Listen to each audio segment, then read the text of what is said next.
برصغیر میں اردو زبان کے ارتقاء کا سلسلہ عمومی طور پر ہندوستان میں مسلمانوں کی آمد اور یہاں قیام کرنے سے جوڑا جاتا ہے، جو بڑی حد تک درست ہے۔ اردو ایک ترقی یافتہ زبان ہے جو کسی ایک ریاست یا علاقے تک محدود نہیں۔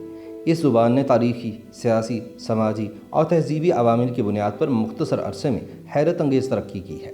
یہی وجہ ہے کہ اردو زبان اپنی ایک مضبوط روایت اور روشن تاریخ رکھتی ہے، جس سے ہم واقفیت حاصل کیے بغیر اس زبان کی اہمیت اور قدر و قیمت کو نہیں سمجھ سکتے۔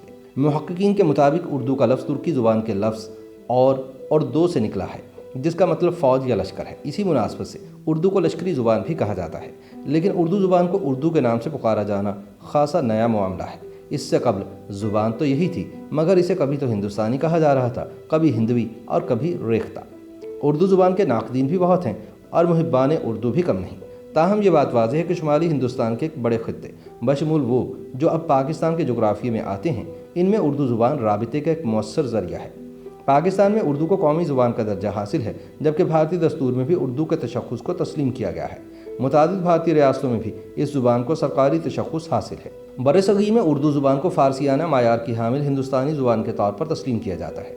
اردو زبان کی ابتدا کی کڑیاں 6 صدی عیسوی سے 13ویں صدی عیسوی تک شاوراسینی زبان سے جوڑی جاتی ہیں۔ تاہم اردو کو باقاعدہ طور پر 13ویں صدی عیسوی میں ہندوستان میں طلوع ہوتے دیکھا جا سکتا ہے۔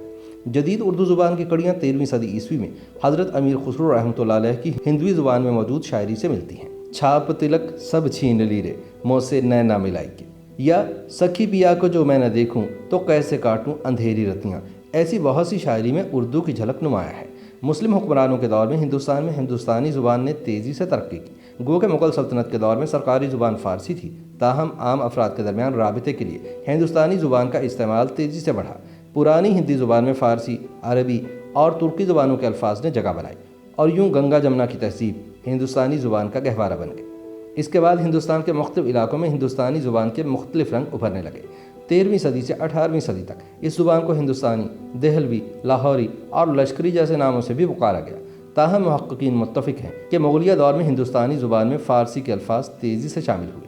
کہا جاتا ہے کہ فارسی کے الفاظ کی حامل ہندوستانی زبان کے لیے لفظ اردو کا استعمال پہلی مرتبہ شاعر غلام حمدانی مصحفی نے سن 1780 کے قریب کیا۔ اس زبان کی گرامر مقامی ہندوستانی لہجے کھڑی بولی سے ماخوذ رہی، جبکہ اس کے لیے فارسی سے ماخوذ نستعلیق خط کا استعمال کیا گیا۔ ہندوستان پر برطانوی راج کے دور میں شمالی ہندوستان میں اردو رابطے کی سب سے مؤثر زبان کے طور پر تسلیم کی گئی، اور یوں سرکاری طور پر اردو نے فارسی کی جگہ لے لی۔ سن 1837 میں اردو زبان کو انگریزی کے ساتھ سرکاری درجہ حاصل ہوا۔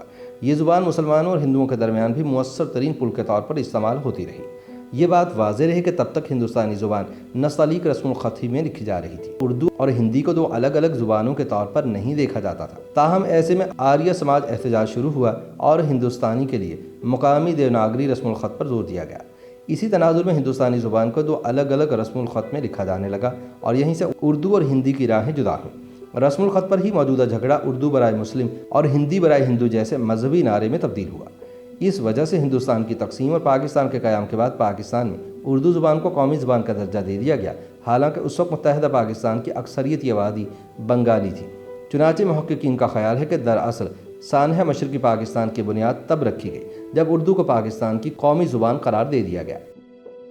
YouTube پر گوگلی نیوز دیکھنے کے لیے youtube.com کی سرچ بار میں googly news T V type کریں۔ گوگلی نیوز کے پیج پر سرخ رنگ کے سبسکرپشن والے بٹن پر کلک کرنا نہ بھولیے۔ YouTube پیج پر اپلوڈ ہونے والی ویڈیوز سے باخبر رہنے کے لیے بیل آئیکن پر کلک کیجیے۔ آپ کو ہر نئی ویڈیو کے بارے میں نوٹیفیکیشن موصول ہو جائے گا۔